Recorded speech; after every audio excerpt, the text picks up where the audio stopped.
حضورنا الكريم، ضمن أعمالنا في هذا المنتدى العالمي لإدارة المشاريع في دبي، كثير منا يتساءل لو كان أمامه دليل حي في إدارة مشاريع أو حتى بدئها. لذا المقابلة أو الحوار التالي يمثل فرصة سانحة، لأنه سيستعرض معكم العديد من النقاط. يسعدنا أن ندعو إلى المنصة الآن السيدة أميرة سجواني، العضو المنتدب في داماك العقارية والمؤسسة والمديرة التنفيذية لشركة بريبكو، للتفضل للمشاركة في مقابلة ضمن فعاليات هذا المنتدى. ومحاورتها في هذه الجلسة هي السيدة سارة كوكر، فلنرحب بهما جميعا. Amira, please sit down and make yourself comfortable. And then we're giving a little bit of a tease out there, talking about iconic sort of developments. And I think we're going to spend a lot of this panel looking forward. So I thought what would be good, and given the audience in the room, that it would be nice to actually pause and reflect, because you are a brand that's been around since 2002. And as I said, we'll get into the future, but I was also curious about what values and leadership has been sustained and stood the test of time. That's a very interesting question. I think the values of leadership that have sustained with us is the startup mindset, the mindset of growth, of innovation, of always wanting to overachieve. I think we were one of the lucky companies that, also being family run, we didn't get trapped into the mindset of being a corporate and running at a certain pace. That's the norm for companies as big as us.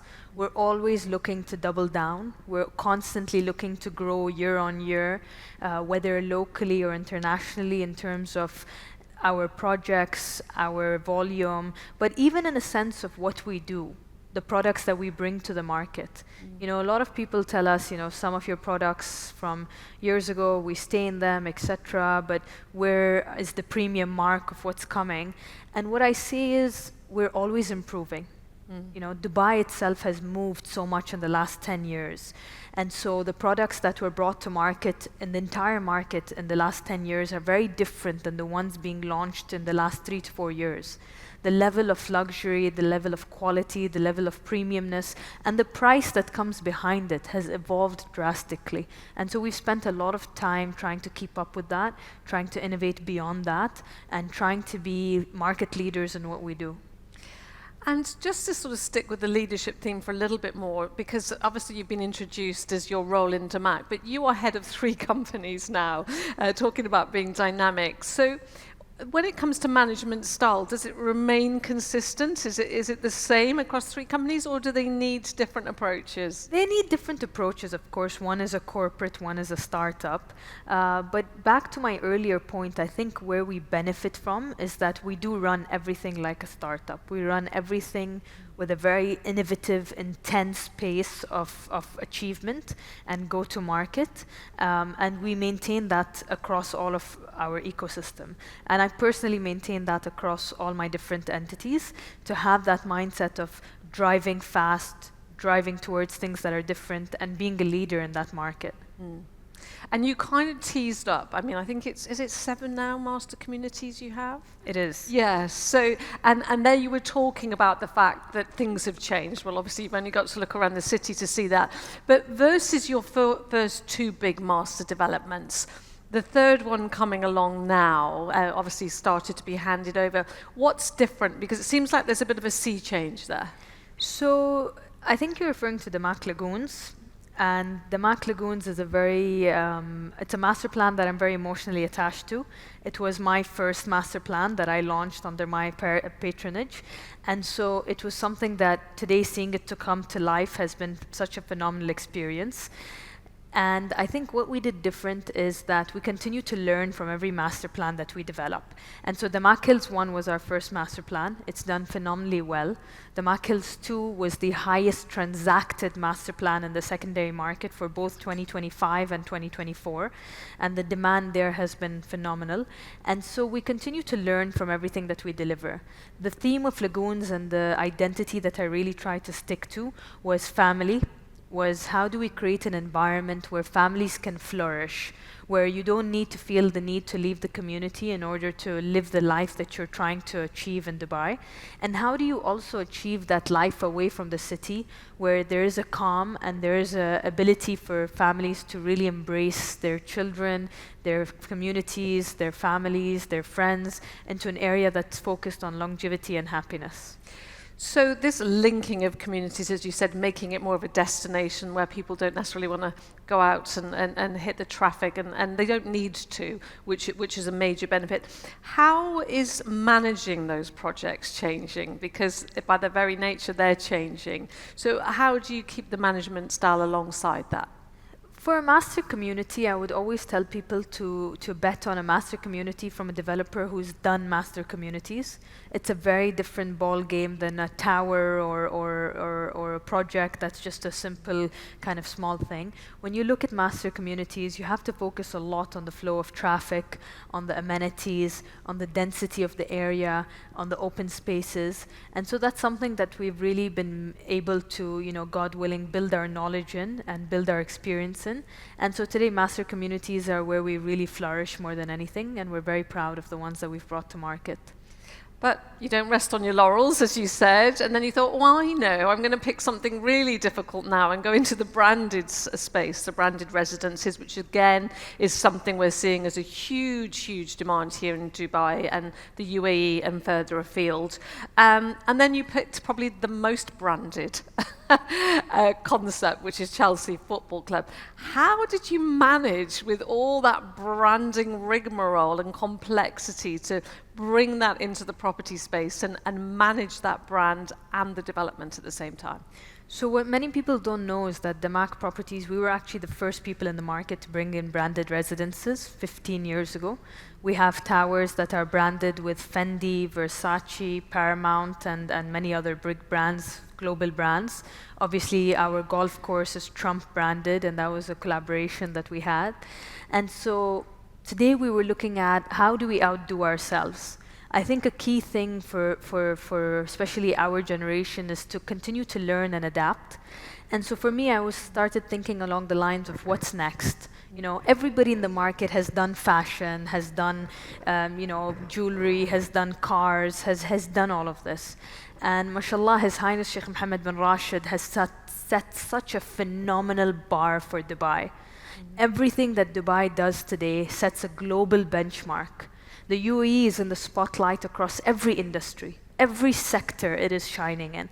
And so the question really for me was, what is one thing we can do, a project we can do, where His Highness could look at it and feel he's proud for that project to represent Dubai? And so we looked globally, we looked at every single sector, and we worked backwards from the themes that were given to us as the UAE.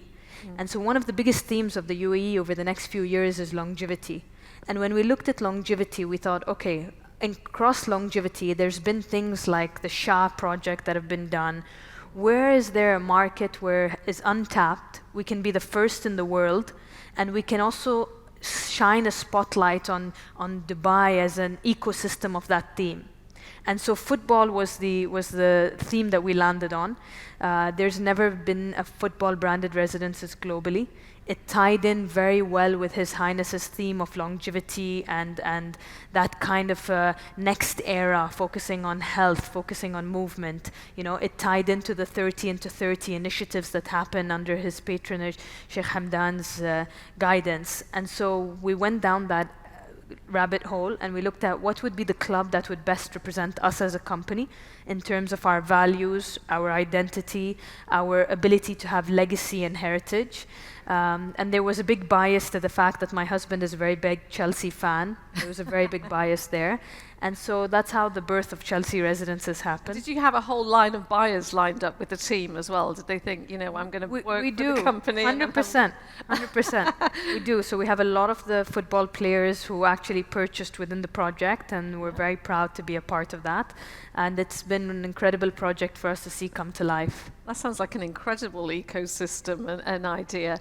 Let's move on to the other thing that, well, I'll come to that in a minute. Maybe the way that we buy properties, because we've talked there about how we've linked communities together. We've talked about an iconic destination property as well. But the way we buy properties now has changed, and certainly your company has been at the forefront of that.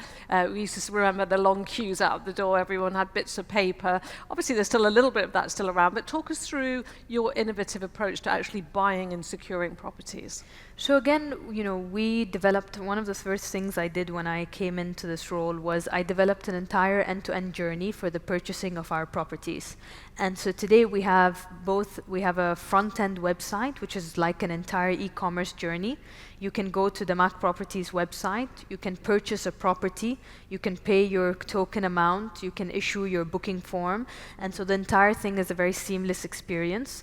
That we built during COVID when the world went into lockdown, and we realized that there is this market of buyers that are willing to buy property online. And do you look at other industries to kind of get an idea? Because obviously that idea didn't necessarily come out of the property 100%. Space. So we followed the e-commerce journey, and we tried to link it as much as possible to the industry and what people would need to see as the touch points before being comfortable enough to buy an actual property online. And then when it comes to the B2B market, we have also developed an end-to-end application that allows brokers to book units for their clients from the point of looking at a brochure all the way to signing their SPA documents and booking it. So we've really focused on the automation of that journey and how to simplify it for our clients. And then the other company, as you said, a startup, but an area that is so increasing in popularity, and that's fractional ownership, that everybody gets a chance to get involved in the property market. So give us a little heads up there of how you're approaching that and what's the appetite for that at the moment. So real estate is the biggest asset class in the world.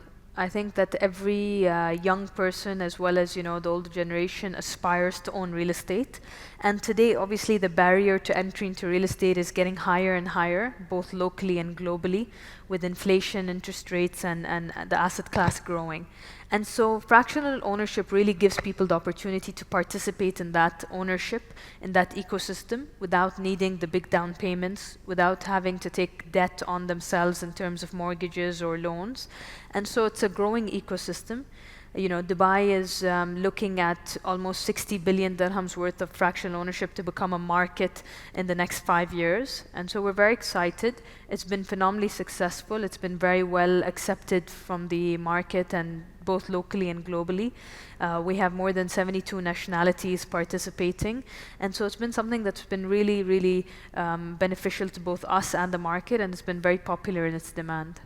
Now, I can't let you go. We've talked about project management and leadership styles and all the rest of it, but I can't let you go without asking you for a property market outlook in terms of broad range over the next, say, 12 to 18 months.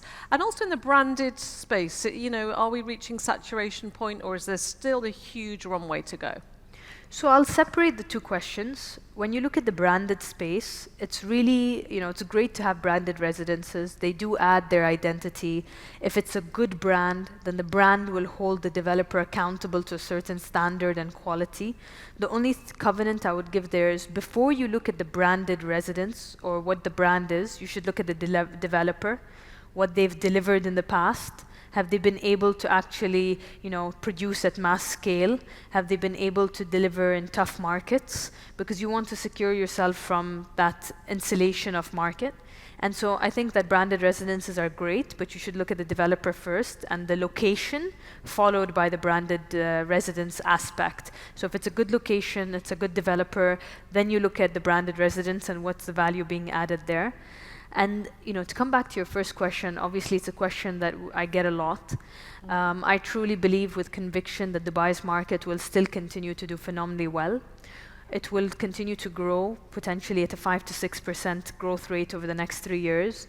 And the reason behind that, there's obviously been a lot of talk about supply. Supply is coming into the market, the supply that's being launched. If you look at the actual numbers, last year's population growth alone was more than the supply coming into the market this year, next year, based on a two to three member household. And so, yes, there is supply coming into the market, but what Dubai has done phenomenally well, and based on the leadership and the guidelines, His Highness has put such a vision for the growth of the city and the growth of the country overall. And so the amount of people that are coming here to take advantage of the security, of the opportunities, of the growth of the region, every single industry is booming. And if you go to the malls, they're full, the restaurants are full, the roads are packed, and that's a great sign. It's a great sign for the city. It means that the growth is real.